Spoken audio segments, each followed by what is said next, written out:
Axel May est avec nous pour la revue de presse internationale. Bonjour Axel.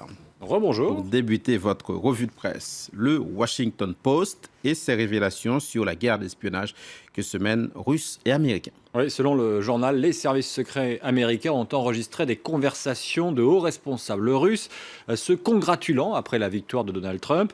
Ils se félicitaient de cette victoire, mais aussi et surtout de ce qu'ils avaient fait, écrit le journal. Alors certes, ce ne sont pas des preuves concrètes, mais d'après le Washington Post, cela accrédite tout de même la thèse selon laquelle les Russes sont intervenus dans la campagne électorale américaine pour favoriser le candidat républicain au détriment d'Hillary Clinton. Les Russes, on le rappelle, sont accusés par le contre-espionnage américain d'avoir piraté notamment des serveurs du Parti démocrate.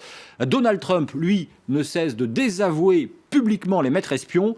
Conséquence, James Woolsey, ex-directeur de la CIA et qui avait rejoint l'équipe de Donald Trump comme conseiller, a démissionné hier, rapporte le site internet Slate, une façon de dénoncer l'attitude dédaigneuse du président élu envers les agences de renseignement américaines qu'il veut aussi réformer. Je vous invite à lire, si vous avez le temps, le New York Times qui, dans un édito assez cinglant, critique cette manière d'agir de Donald Trump vis-à-vis des services de renseignement qu'il se refuse à écouter.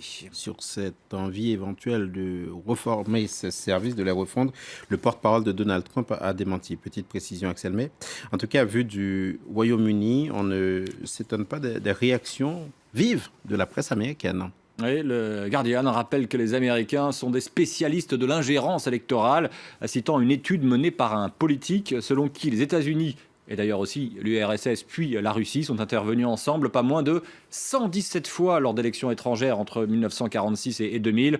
Le Guardian cite le cas du renversement par la force au Honduras du président Zelaya en 2009. La secrétaire d'État américaine d'alors, une certaine Hillary Clinton, a refusé de décrire le renversement de Zelaya comme un coup militaire, coup d'État militaire, et les États-Unis ont continué à aider le Honduras militairement alors que les dissidents étaient traités par la violence, souligne le Guardian.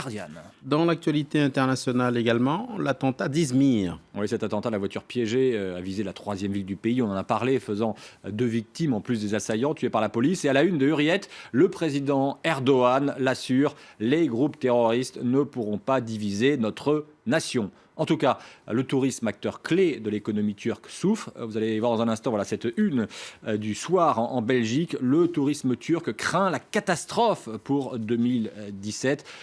Izmir est une ville de la Riviera turque très prisée des touristes belges. Et la Belgique, qui souffre aussi du terrorisme, est évidemment extrêmement concernée par ce qui se passe en Turquie. Nous partons pour le Mexique, pays secoué par des tensions sociales très très fortes. Un policier, on l'a dit dans les journaux, a été tué hier.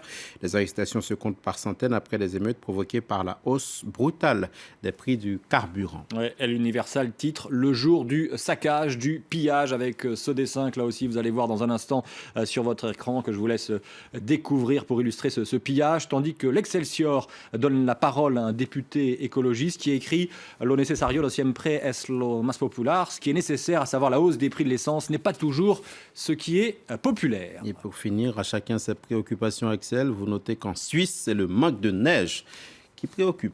L'or blanc a fait une timide apparition seulement dans la nuit de mercredi à jeudi. C'est fou la joie que suscitent quelques flocons, titre 24 heures avec 2 enfants qui sont en train de s'envoyer de la neige.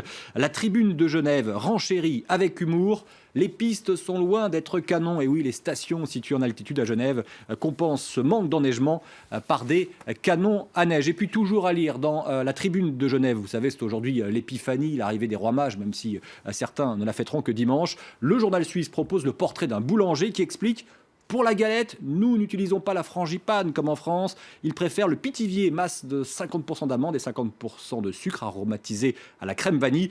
La frangipane, vous le savez certainement, c'est 2 tiers de crème d'amande et 1 tiers de crème pâtissière. Et puis je ne pouvais pas manquer cet instant en vous apportant évidemment la fameuse couronne des rois. Allez-y, mettez-la, c'est la même mettez qu'en cette France. couronne. Moi j'ai déjà une coiffure suffisamment volumineuse pour vous céder volontiers cette couronne des rois. On va la passer à Christophe Dansette. Merci, c'était